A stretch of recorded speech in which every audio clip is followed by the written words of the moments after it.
Selamat pagi jemaat yang dikasihi Tuhan. Kita bersyukur pada pagi hari ini kita boleh bersama-sama beribadah kepada Tuhan. Saya mengajak setiap kita untuk mengambil sikap berdiri. Kita akan bersama-sama menenangkan diri kita. Kita mempersiapkan hati kita. Kita masuk dalam saat teduh.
Pertolongan kita adalah dalam nama Allah yang menciptakan langit dan bumi. Damai sejahtera dari Allah Bapa, Putra dan Roh Kudus menyertai kita. Amin. Mari bersama-sama kita pujikan suci suci Allah Maha Kuasa.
Dengarkanlah firman Tuhan yang menjadi landasan ibadah kita pada pagi hari ini.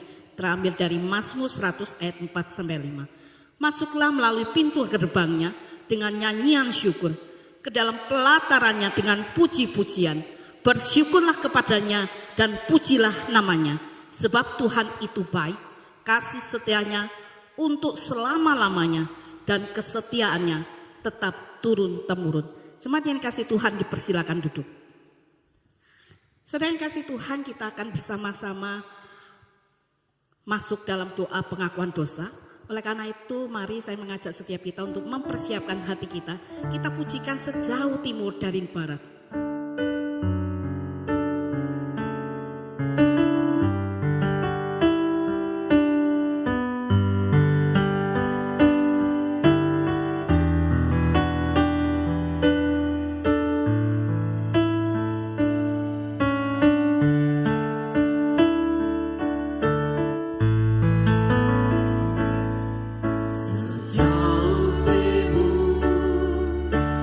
Dari barat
masuk dalam doa.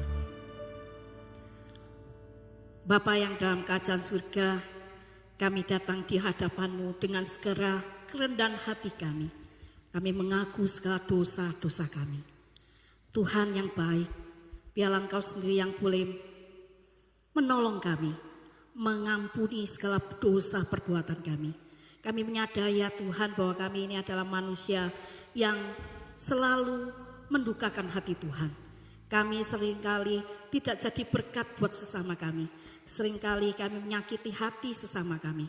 Bahkan ya Tuhan, kami seringkali tidak melakukan apa yang menjadi kehendak Tuhan di dalam diri kami.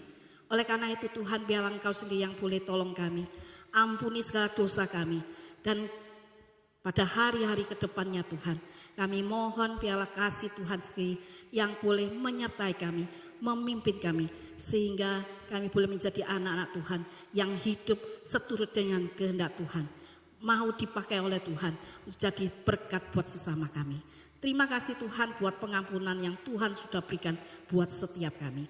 Hanya di dalam nama Tuhan Yesus kami sudah berdoa. Amin. Dengarkanlah berita anugerah yang terambil dari Roma 6 ayat 23. Sebab upah dosa ialah maut, tetapi kasih karunia Allah ialah hidup yang kekal dalam Kristus Yesus Tuhan kita. Saya mengajak setiap kita untuk mengambil sikap berdiri. Kita akan bersama-sama membaca petunjuk hidup baru yang terambil dari Efesus 4 ayat yang kedua. Hendaklah kamu selalu rendah hati, lemah lembut dan sabar. Tunjukkanlah kasih-Mu dalam hal saling membantu. Jemaat yang kasih Tuhan, dipersilakan duduk. Kita akan bersama-sama pujikan Satukanlah Hati Kami.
Kita semangat dan boleh mengingatkan kita bahwa kita ini adalah anggota keluarga besar GKT Nazaret, dan biarlah kita boleh bersama-sama melangkah di dalam satu hati, satu kasih di dalam, dan satu iman di dalam Kristus Yesus.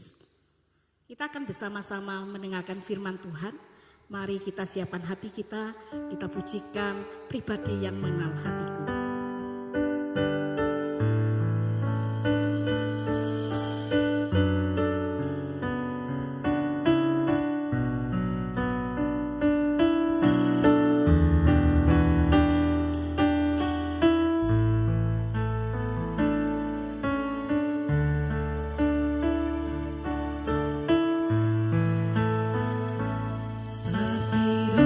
Saya haus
firman Tuhan pada pagi hari ini akan dilayani oleh Pendeta Tertius Santo. Selamat pagi jemaat yang dikasihi Tuhan. Kita bersyukur masih ada kesempatan kita boleh beribadah kepada Tuhan dan belajar firman Tuhan. Nah, pagi hari ini kita akan merenungkan sebuah tema, rendah hati yang mempersatukan. Saya mengajak jemaat untuk membuka kitab Efesus pasal yang kelima. Kitab Efesus pasal yang kelima, kita akan membaca mulai dari ayat 15 sampai 21. Kitab Efesus pasal 5 ayat 15 sampai 21. Saya akan bacakan untuk saudara-saudara sekalian. Karena itu, perhatikanlah dengan saksama bagaimana kamu hidup. Janganlah seperti orang bebal, tetapi seperti orang arif. Dan pergunakanlah waktu yang ada, karena hari-hari ini adalah jahat. Sebab itu, janganlah kamu bodoh, tetapi usahakanlah supaya kamu mengerti kehendak Tuhan. Dan janganlah kamu mabuk oleh anggur, karena anggur menimbulkan hawa nafsu. Tetapi hendaklah kamu penuh dengan roh. Dan berkata-katalah seorang kepada yang lain dalam mazmur, kidung puji-pujian dan nyanyian rohani. Bernyanyi dan bersoraklah bagi Tuhan dengan segenap hati. Ucaplah syukur senantiasa atas segala sesuatu dalam nama Tuhan kita Yesus Kristus kepada Allah dan Bapa kita. Dan rendahkanlah dirimu seorang kepada yang lain di dalam takut akan Kristus. Demikianlah pembacaan firman Tuhan untuk pagi hari ini. Saudara, kitab Efesus merupakan satu kitab yang unik. Ya, kalau kita melihat apa yang ditulis oleh Paulus, ya, yang dimasukkan di dalam kitab Perjanjian Baru, saya senang sekali dengan kitab Roma secara panjang lebar, 16 pasal membicarakan dengan jelas tentang doktrin Kristen. Sehingga kalau kita belajar kitab Roma, kita boleh mengerti tentang dasar iman kepercayaan kita. Selanjutnya, kitab Efesus, walaupun cuma 6 pasal, tapi juga begitu jelas, bisa dibagi menjadi 2 bagian. 3 pasal yang pertama membicarakan tentang kehidupan orang Kristen setelah kita menjadi anak Tuhan, menerima kasih karunia Tuhan. Kemudian pasal 4 sampai pasal 6 harus kita praktekkan dalam kehidupan sehari-hari. Nah, Paulus dia menuliskan kitab Efesus ini mempunyai satu arti yang luar biasa. Karena Paulus pernah tinggal cukup lama di kota Efesus. Pada perjalanan penginjilan yang kedua, Paulus pernah singgah di sana tapi tidak terlalu lama. Ya. Namun yang kedua kalinya dalam perjalanan penginjilan yang ketiga, Paulus tinggal selama 3 tahun lamanya. Nah, coba bayangkan, jemaat digembalakan oleh Paulus selama 3 tahun. Pastilah mereka bisa merasakan satu penggembalaan yang luar biasa dari Paulus. Kita boleh membaca dari kitab perjalanan Paulus yang tercatat di dalam Kisah Para Rasul pasal 19, 20, 21. Nah, di sana waktu Paulus mau berpisah, setelah dia 3 tahun tinggal di sana, maka jemaat tidak rela, mereka terharu, mereka tidak mau ditinggalkan oleh seorang gembala yang begitu baik. Kita boleh merasakan dalam tulisannya itu nuansa perpisahan yang begitu mengharukan.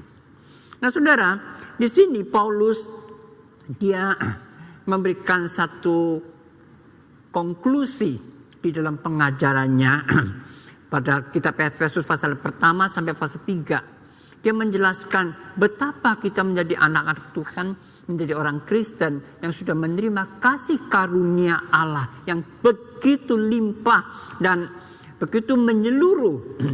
Sehingga kita mendapat satu jaminan menjadi anak-anak Allah. Kita boleh mewarisi kerajaan surga, menjadi anak Tuhan dan menikmati berkat yang berlimpah. Nah, selanjutnya pasal 4 sampai pasal 6, Paulus juga mengingatkan kita.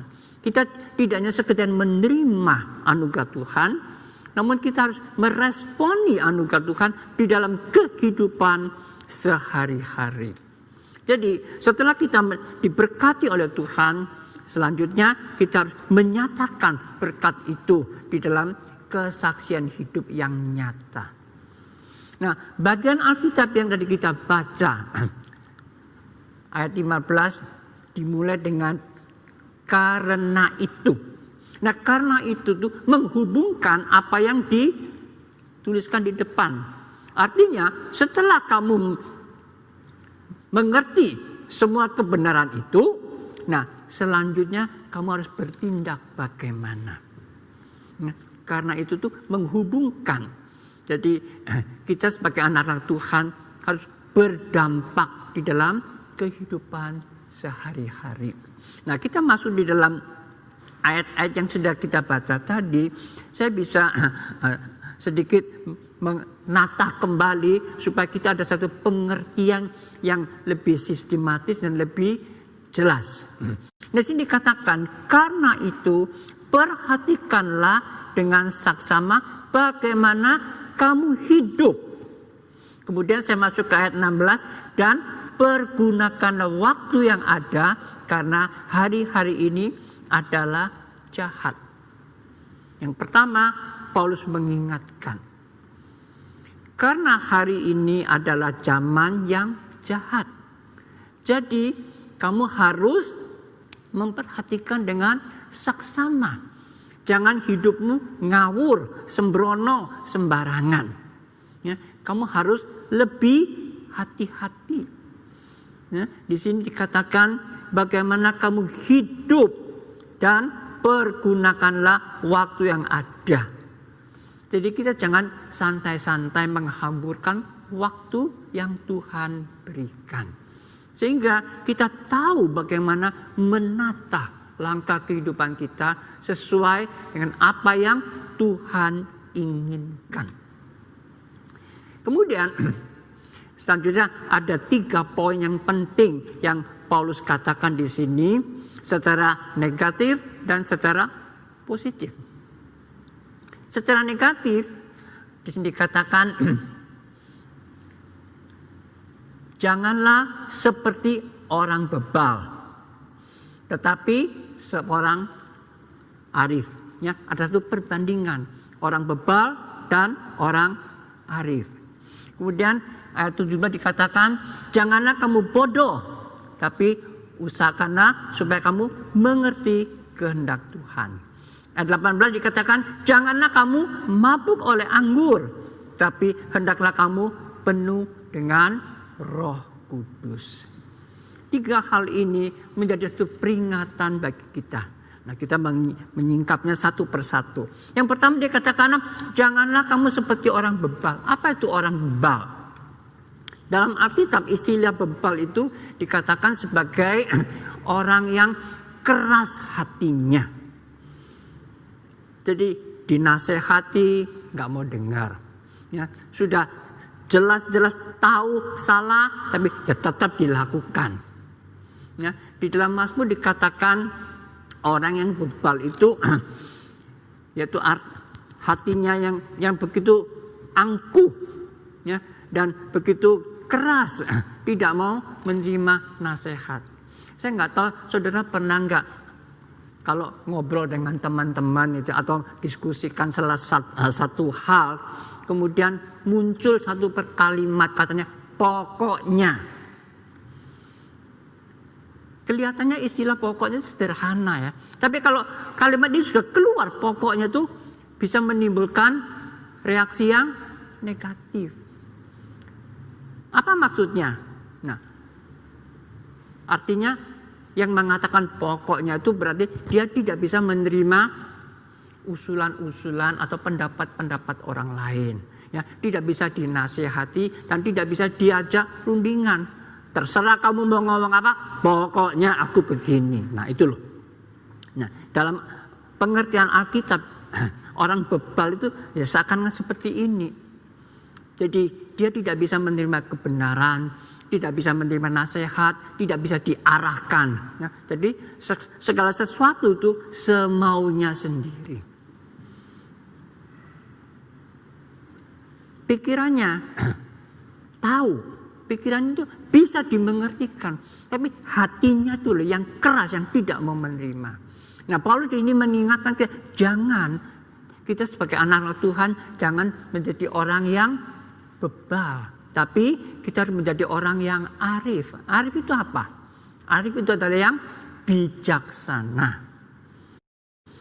Nah bagaimana kita bisa menjadi orang yang arif? Nah, di dalam Amsal Sulaiman berulang-ulang kali diingatkan kita harus mempunyai hati yang takut kepada Tuhan.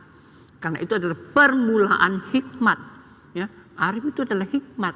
Jadi kalau kita mau jadi orang yang arif, ya kita belajar merendahkan hati di hadapan Tuhan. Kita takut akan Tuhan dan menerima pengajaran Tuhan. Dengan demikian kita akan bertindak sesuai dengan bimbingan, arahan, tuntunan firman Tuhan. Maka kita tidak sampai salah langkah, berjalan di jalan yang salah, yang serong, yang jauh daripada Tuhan. Nah ini peringatan Paulus yang pertama. Ya. Selanjutnya di ayat 17 dikatakan jangan kamu bodoh, ya, tapi hendaklah mengerti kehendak Tuhan. Sebagai anak-anak Tuhan kita sudah diselamatkan, kita ada bimbingan firman Tuhan dalam kehidupan sehari-hari, maka janganlah kita menyimpang. Ya. Kita harus tetap di dalam jalur yang Tuhan tetapkan. Maka kita menjadi orang yang mengerti kehendak Tuhan. Kita tidak menyeleweng, menyimpang ke kanan maupun ke kiri. Sehingga kita tidak salah jalan.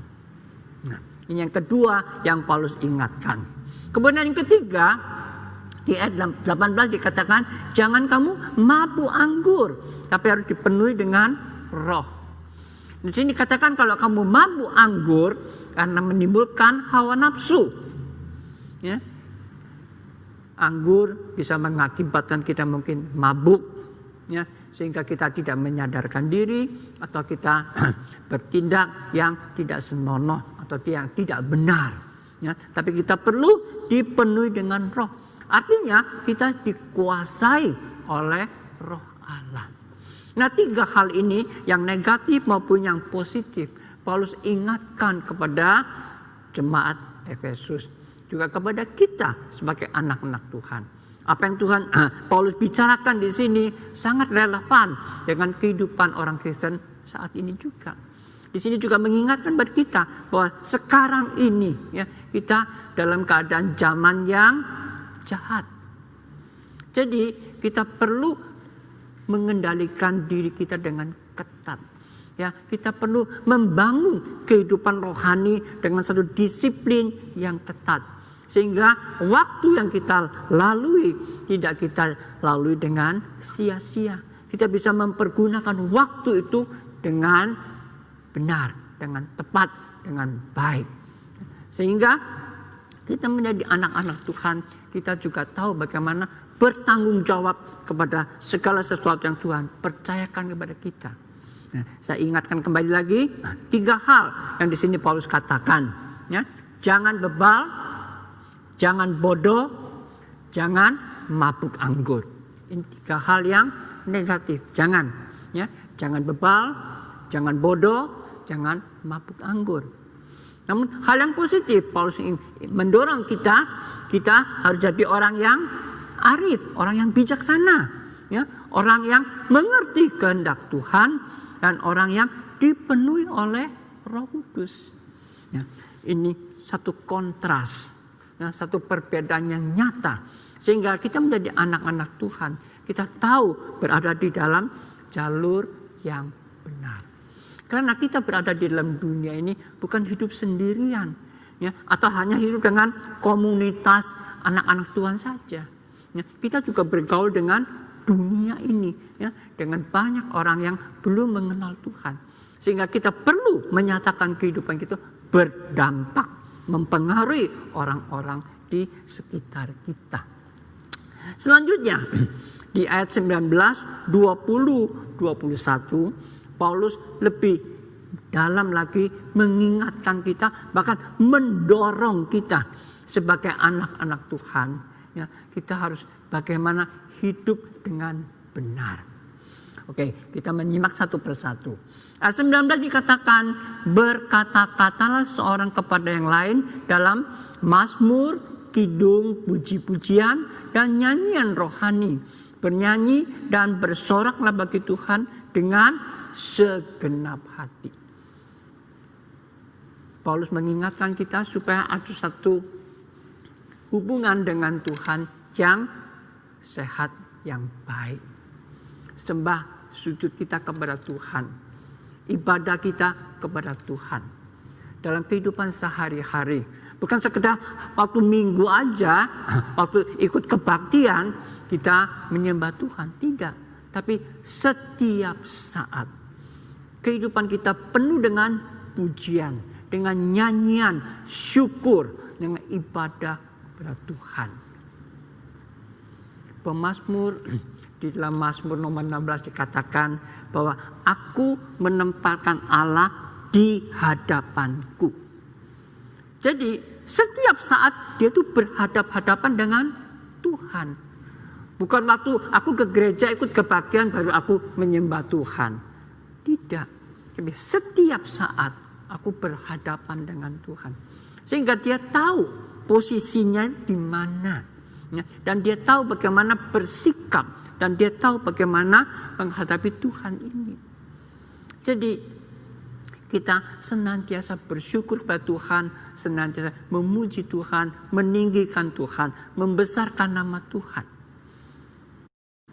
Karena memang Tuhanlah yang layak kita sembah. Yang layak kita muliakan. Karena dia adalah pencipta alam semesta ini. Dia mempunyai otoritas yang tertinggi. Yang harus kita junjung tinggi. Dan kita menempatkan dia pada posisi yang sebenarnya. Tidak boleh ada hal-hal yang lain yang menggantikan posisinya di dalam hati kita. Mungkin kau mengatakan aku tidak menyembah berhala kok. Enggak. Tapi ada hal-hal yang tidak kelihatan. Ya, mungkin ada hobi-hobimu atau usaha pekerjaanmu dan yang lain kegiatan yang kau rasakan itu lebih penting daripada Tuhan. Nah itu sudah menggantikan posisi Tuhan di dalam hatimu. Itu sudah tidak benar. Kita harus tetap mengutamakan Tuhan sebagai oknum yang tertinggi di dalam hati kita. Sehingga setiap saat kita memuji dia, bersyukur padanya, meninggikan dia, memuliakan dia. Ya, seperti yang dikatakan pemazmur tadi. Aku tempatkan Tuhan di hadapanku. Jadi setiap kita sadar, kita hidup di depan mata Tuhan. Ayat 20 dikatakan, ucaplah syukur senantiasa atas segala sesuatu dalam nama Tuhan kita Yesus Kristus kepada Allah Bapa kita. Bersyukur itu merupakan satu hal yang tidak boleh kita lupakan sebagai anak-anak Tuhan. Ya, seringkali kita bisa bersyukur kalau kita diberkati. Kalau usaha kita lancar, kalau kondisi kita sehat, anak-anak kita baik, semuanya oke. Kita bersyukur. Namun, seperti situasi yang kita hadapi sekarang ini. Sudah berbulan-bulan, bukan saja di Indonesia, tapi bahkan di seluruh dunia. Kita menghadapi suatu situasi yang sangat-sangat sulit. Bisakah kita bersyukur? Nah inilah merupakan satu ujian bagi kita dan merupakan satu tantangan bagi kita.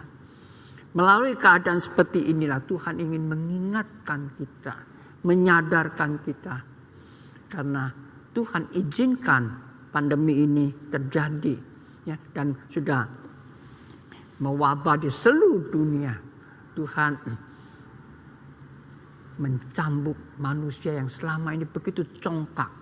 begitu sombong dan menjauhkan diri daripada Tuhan dan meninggalkan Tuhan. Dan melalui hal inilah Tuhan mengingatkan kita supaya kita kembali berpaling padanya, mohon belas kasihannya dan minta Tuhan yang menyembuhkan. Ya memang kita berusaha semaksimal mungkin mau ini mau itu. Namun siapa yang bisa mengendalikan situasi kalau bukan Tuhan sendiri?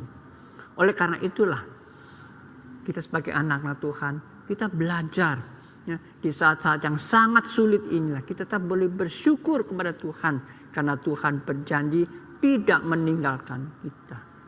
Dia tetap akan menyertai, menuntun kita melewati masa-masa yang sulit ini.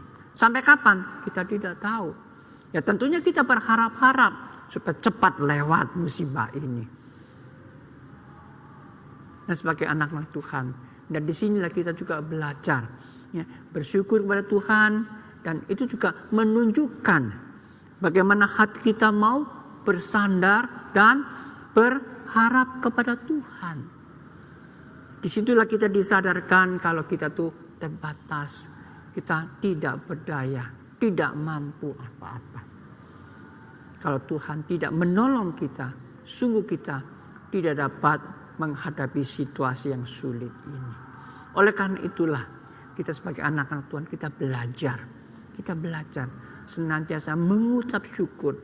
Bukan sekedar kita pasrah ya Tuhan ya sudahlah apa maumu begitu. Bukan.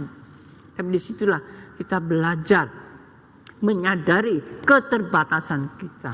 Sehingga kita betul-betul merendahkan diri di hadapan Tuhan. Ya. Jangan sampai kita mau mengangkuhkan diri kita lagi. Menyombongkan diri, meninggikan diri kita. Menganggap kita mampu, kita bisa. Nah Tuhan akan menolong kita kalau kita memang benar-benar kita mau merendahkan diri di hadapannya. Begitu kita bersyukur, Tuhan akan menyatakan kasih karunia-Nya. Dia akan memberikan kekuatan, memberikan tuntunan dan menjelaskan apa yang harus kita lakukan. Oke.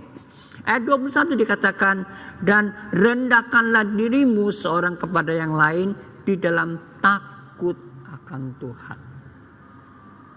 Dengan kata lain, dalam kita hidup bersama, oleh karena kita mempunyai hati yang takut pada Dia, sehingga kita pun juga tahu bagaimana bersikap yang baik terhadap sesama. Kembali pada tema yang tadi saya katakan, dengan rendah hati yang mempersatukan. Apa itu rendah hati? Rendah hati bukannya menghina diri sendiri, bukan. Tetapi kita betul-betul belajar bisa menerima orang lain. Tatkala kita dalam posisi yang tinggi, yang mampu, yang bisa, kita bisa menerima mereka yang di bawah kita. Tatkala kita di posisi yang paling rendah, paling bawah, tidak berdaya, kita juga jangan menghina diri sendiri. Tidak. Ya, kita belajar bersama-sama dengan yang lain. Karena kita semua adalah ciptaan Allah. Tuhan memberikan keadaan kasih karunia yang berbeda-beda kepada kita. Bukannya untuk menyombongkan diri atau untuk membanding-bandingkan dengan orang lain. Tidak. Tapi Tuhan menginginkan kita belajar saling menerima, saling melengkapi, saling mengisi dan menyempurnakan. Nah disinilah kita belajar. Khususnya di dalam kehidupan berjemaat. Saudara sekalian, seringkali kita ingin disanjung, kita ingin dipuji, ya, kita ingin menonjolkan diri. Itu natur manusia. Namun kita sebagai anak Tuhan, kita harus sadar ini tidak diperkenan oleh Tuhan. Tuhan menginginkan kita saling merendahkan diri kita untuk menerima yang lain. Di dalam kebersamaan itulah, nah kita sama-sama meninggikan Tuhan. Hanya Tuhan yang patut kita sembah sujud. Dia sajalah yang kita tinggikan. Nah, kita semua ada anak-anaknya. Kita semua adalah alat di dalam tangan Tuhan. Sehingga tidak ada sesuatu pun yang patut kita banggakan, kita sombongkan. Karena yang kita miliki semua itu adalah pemberian dari Tuhan. Kalau dia tidak memberikan kepada kita, sungguh kita nggak mampu berbuat apa-apa.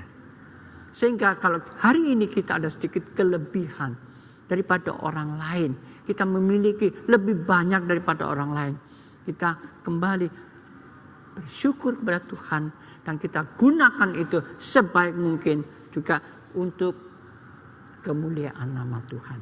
Nah, disinilah kita belajar dalam kehidupan bergereja sebagai anak-anak Tuhan.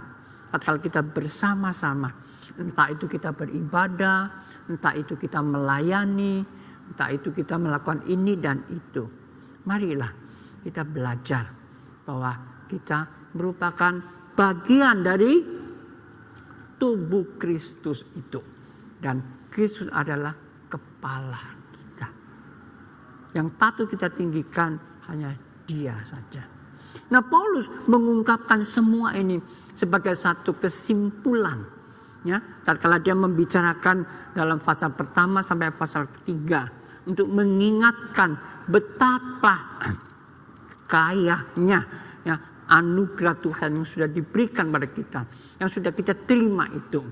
Nah, selanjutnya dari pasal yang keempat sampai pasal yang keenam, Paulus mengingatkan kepada kita supaya kita boleh hidup dengan benar sesuai dengan kasih karunia dan dinyatakan dalam kehidupan sehari-hari. Nah, ini merupakan satu konklusi, ya, satu kesimpulan. Ya. Kembali tadi pasal tadi ayat 5 mendikan karena itu menghubungkan semua yang di depan, ya, kemudian kita praktekkan di dalam ayat 15 sampai 21 dalam kehidupan bersama-sama. Nah, selanjutnya Paulus juga menuntun kita untuk mengakhiri sampai pasal yang ke-6, yaitu tentang kehidupan berkeluarga, tentang kehidupan di dalam hubungan sesama. Bahkan sampai pada akhirnya Paulus menginginkan kita memperlengkapi diri kita dengan segala senjata peperangan yang Tuhan berikan pada kita. Mulai dari kepala sampai kaki. Semuanya diperlengkapi. Satu kitab yang sangat indah yang Paulus tuliskan di sini. Ini juga merupakan satu kitab yang saya sukai. Kalau mau dikatakan dari sekian banyak tulisan Paulus, saya paling suka kitab Roma. Karena membicarakan tentang doktrin Kristen yang lengkap, yang sistematis. Kemudian yang kedua yaitu kitab Efesus yang paling saya sukai. Yang selalu memberikan bimbingan dalam kehidupan pribadi. Ya, sebagai anak-anak Tuhan, bagaimana kita terus bertumbuh di dalam kasih karunia-Nya, di dalam firman kebenarannya. Nah, masalahnya, maukah kita tunduk? Maukah kita mentaati semua yang sudah Paulus tuliskan di sini? Jikalau kita mau menerimanya dan kita mau menjalankannya, saya yakin kerohanian kita pasti bertumbuh dan kehidupan kita pasti boleh menjadi saksi yang indah demi kemuliaan nama Tuhan. Kiranya firman Tuhan pada pagi hari ini boleh menguatkan kita semua, boleh menyadarkan kita dan boleh terus mendorong kita lebih maju dan lebih taat, ya, dan ada satu niatan, ya, mau menjalankan sesuai dengan bimbingan firman Tuhan. Mari kita berdoa. Tuhan Bapa kami dalam surga, kami bersyukur pagi hari ini kami boleh merenungkan kitab Efesus yang mengarahkan bagaimana kami harus hidup sebagai anak-anak Tuhan. Tolonglah kami Tuhan, tatkala kami mengerti apa yang diajarkan oleh Paulus, juga berikan kami satu kerelaan, ketaatan. Kami juga diberikan kemampuan untuk melakukan semuanya ini. Sehingga di dalam kehidupan kami sehari-hari sebagai anak-anak Tuhan, kami betul-betul boleh menjunjung tinggi nama Tuhan, memuliakan nama Tuhan, dan menjadi berkat bagi orang-orang di sekitar kami. Dengarkan seru permohonan kami. Tolonglah kami Tuhan, di dalam situasi yang masih sulit ini, kami diperkuat, kami diberikan kemampuan untuk menghadapi semua tantangan. Sehingga kami selalu bersandar dan berharap pada Tuhan. Kami boleh melewati ini semua bersama-sama dengan Tuhan. Kami bersyukur, berdoa dalam nama Tuhan Yesus Kristus, Juru Selamat kami yang hidup. Amin. Mari jemaat yang dikasihi Tuhan, bersama dengan umat Tuhan di segala tempat, kita bersama-sama akan mengikrarkan pengakuan iman rasuli yang berbunyi, aku percaya kepada Allah, Bapa yang Maha Kuasa, Khalik langit dan bumi, dan kepada Yesus Kristus, anaknya yang tunggal Tuhan kita, yang dikandung dari Roh Kudus, lahir dari anak darah Maria, yang menderita sengsara di bawah pemerintahan Pontius Pilatus, disalibkan, mati dan dikuburkan, turun ke dalam kerajaan maut. Pada hari yang ketiga, bangkit pula dari antara orang mati, naik ke surga, duduk di sebelah kanan Allah, Bapa yang Maha Kuasa, dan dari sana ia akan datang untuk menghakimi orang yang hidup dan yang mati. Aku percaya kepada Roh Kudus, gereja yang kudus dan am, persekutuan orang kudus, pengampunan dosa, dan tubuh dan hidup yang kekal. Amin. Jemaat dipersilakan untuk duduk. Mari jemaat yang kasih Tuhan, kita akan memberikan yang terbaik untuk Tuhan. Kita pujikan Ku Bersyukur Padamu sambil persembahan dijalankan. Persembahan dapat dilakukan dengan cara transfer di rekening GKT Nazaret ataupun melalui kode QR yang akan ditampilkan pada layar. Dapat juga jemaat untuk mengumpulkan persembahannya dan kemudian akan dibawa pada saat kita beribadah secara langsung. Kita pujikan Ku Bersyukur Padamu.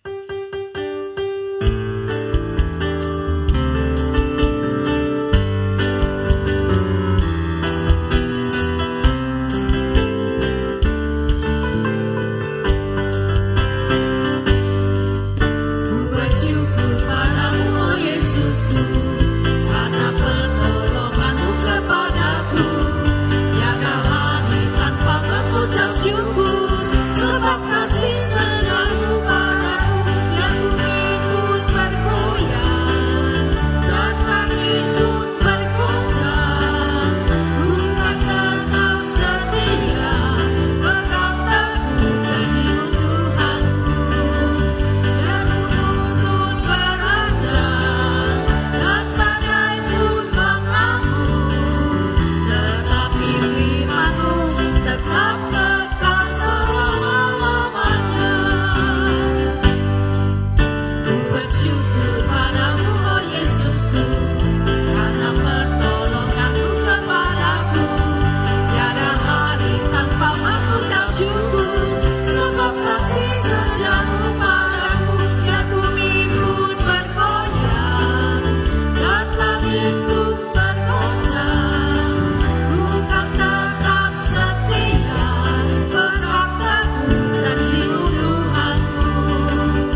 persembahan kita dalam doa.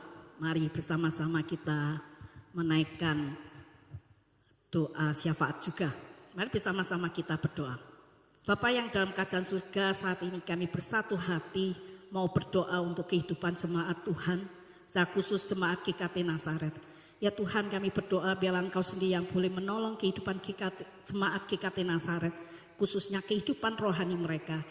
Tuhan, biarlah mereka boleh tetap ditolong Tuhan untuk bertumbuh di dalam iman, meskipun kami tidak lagi dapat beribadah kepada Tuhan di rumah Tuhan.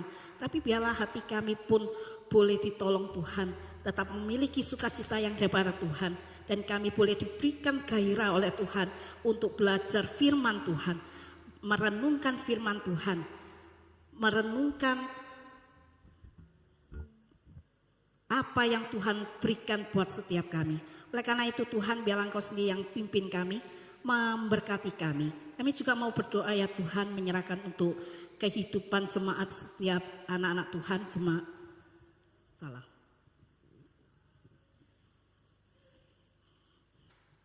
Bapa dalam surga, kami saat ini bersama-sama bersatu hati berdoa untuk kehidupan jemaat Tuhan, secara khusus jemaat GKT Nazaret ya Tuhan. Biarlah kami mohon pertolongan Tuhan di dalam kehidupan kerohanian jemaat-Mu ya Tuhan. Biarlah Engkau sendiri yang boleh memberkati mereka, menolong mereka untuk hidup bertumbuh di dalam Tuhan. Walaupun kami belum bisa beribadah di rumah Tuhan. Tapi kami mohon biarlah Tuhan sendiri yang boleh memberikan gairah buat setiap jemaat-Mu ya Tuhan, untuk belajar firman Tuhan, melakukan kehendak Tuhan. Bapa, kami juga mau berdoa menyerahkan untuk jemaat GKT Nazaret, secara khusus mereka yang hidup di dalam pergumulan pada masa-masa pandemi ini. Tuhan, kami mohon biarlah Engkau sendiri yang boleh memberkati mereka, menolong mereka Tuhan di dalam pekerjaan mereka, di dalam pergumulan pribadi mereka. Tuhan sendiri yang boleh campur tangan. Ya Bapak, kami juga mau berdoa menyerahkan untuk jemaat-jemaat GKT Nazaret yang mengalami kelemahan tubuh. Tuhan, biarlah Engkau sendiri dengan kasih-Mu yang boleh menengok mereka. Tuhan sendiri yang boleh jamah tubuh lemah mereka. Tuhan sendiri yang boleh memberkati setiap obat-obatan yang mereka minum ya Tuhan, upah menjadi vitamin yang menyehatkan tubuh lemah mereka. Biarlah Tuhan kasih-Mu yang boleh memulihkan keadaan mereka. Ya Tuhan, kami saat ini juga berdoa menyerahkan untuk persiapan ibadah di gereja. Kami merindukan ya Tuhan, kami boleh kembali beribadah di rumah Tuhan. Oleh karena itu Tuhan, dalam masa-masa ini biarlah Engkau sendiri yang boleh memberikan pertolongan dalam masa-masa persiapan. Baik itu pihak gereja yang menyiapkan maupun hati kami sendiri. Tuhan sendiri yang boleh pimpin. Kami juga berdoa untuk pemerintahan kami ya Tuhan, dalam menanggulangi masa-masa pandemi ini ya Tuhan. Biarlah Engkau sendiri yang boleh memberikan pertolongan Tuhan. Demikian juga Tuhan juga boleh memberikan kesadaran buat rakyat Indonesia ini supaya boleh menjaga diri mereka dengan baik. Terima kasih Tuhan. Kami juga mau berdoa menyerahkan untuk persembahan kami ya Tuhan. Biarlah Engkau sendiri yang boleh memberkati, menguduskan persembahan kami, supaya dapat dipakai untuk pekerjaan Tuhan secara khusus di GKT Nazaret ini. Berkati setiap jemaat-Mu ya Bapa, dan dalam nama Tuhan Yesus kami sudah berdoa. Amin. Jemaat yang kasih Tuhan, kita akan mengakhiri ibadah kita pada pagi hari ini. Saya mengundang setiap kita untuk mengambil sikap berdiri, kita pujikan segala puji, dan kemudian kita akan menerima berkat yang daripada Tuhan, dan kemudian kita aminkan bersama-sama.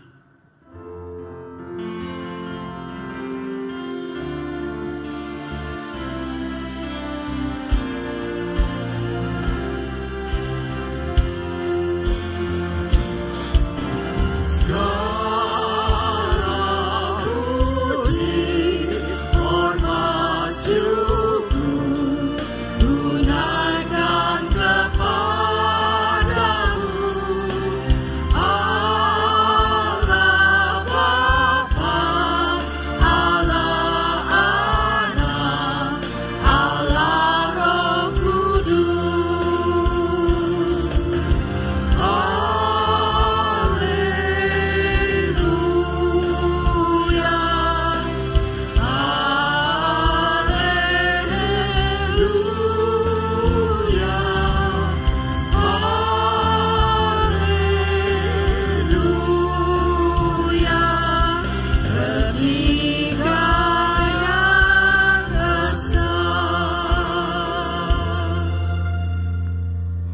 Jemaat yang dikasihi Tuhan, arahkanlah hatimu kepada Tuhan dan terimalah berkat-Nya.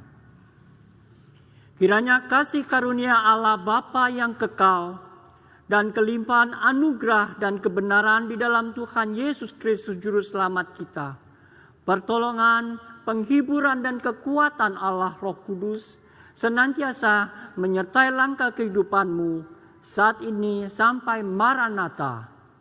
Amin.